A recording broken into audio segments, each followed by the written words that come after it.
Police are still investigating the killings of EFF councillor candidate Thulani Shangase and the ANC's eThekwini candidate Siyabonga Mkhize.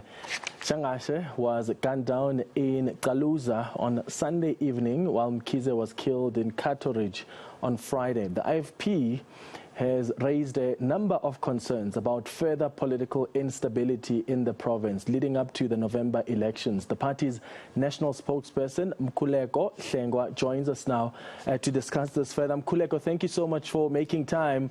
There are these two councillor candidates who were killed just this past weekend. Many others have been killed over the last couple of months. What do you as the IFP think this says about the current electoral environment?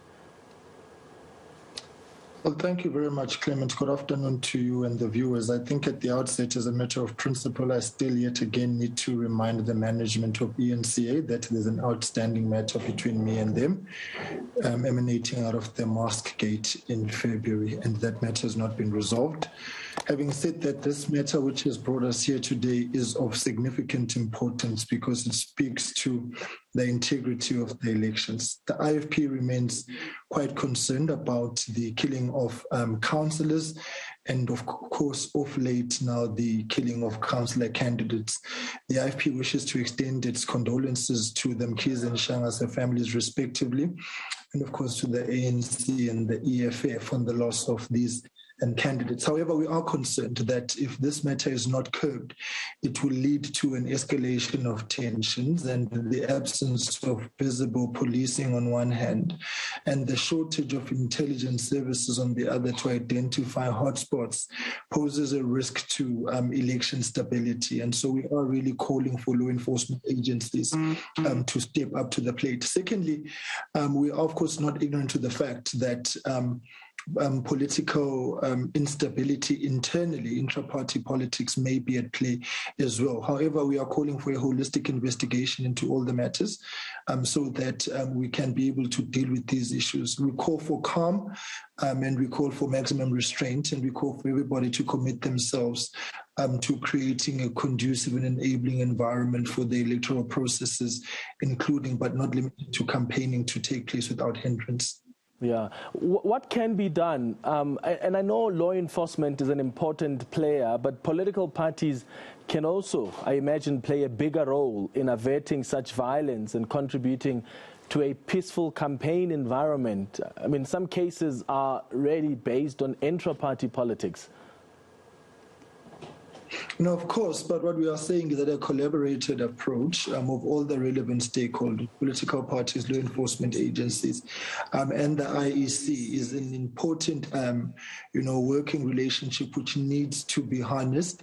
And the intelligence services really should be picking up on hotspots. We generally know where the tensions are. We know that eThekwini, for example, is a problem.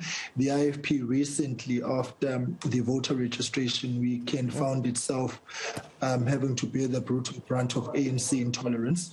You remember Mr. Malema in Pietermaritzburg, actually, where Mr. Shangase was killed, was himself actually blocked by the ANC from performing campaigning duties during the voter registration weekend. So it is quite clear now that the tensions are largely within the Pietermaritzburg eThekwini belt of KwaZulu-Natal. And this is, of course, an issue that has prevailed for the longest of time, even if you look at the killing of councillors and, of course, extending it to the Sisonke district and in certain parts in the Ilembe district. But what, of course, is an unfortunate reality in South Africa is the absolute collapse at the hands of the ANC, the intelligence services. So that has had now a ripple effect on crime prevention. And of course, we know that election season it has got heightened political tensions. And so we really are expecting that a greater effort must be made in collaboration. But also it's important that political parties treat their own internal processes with the highest level of integrity so that it does not spill over into the public discourse. Because what this violence does is that it sets into motion a fear in the public to actually go out and vote or to participate in campaign activity. So it's not a desirable situation.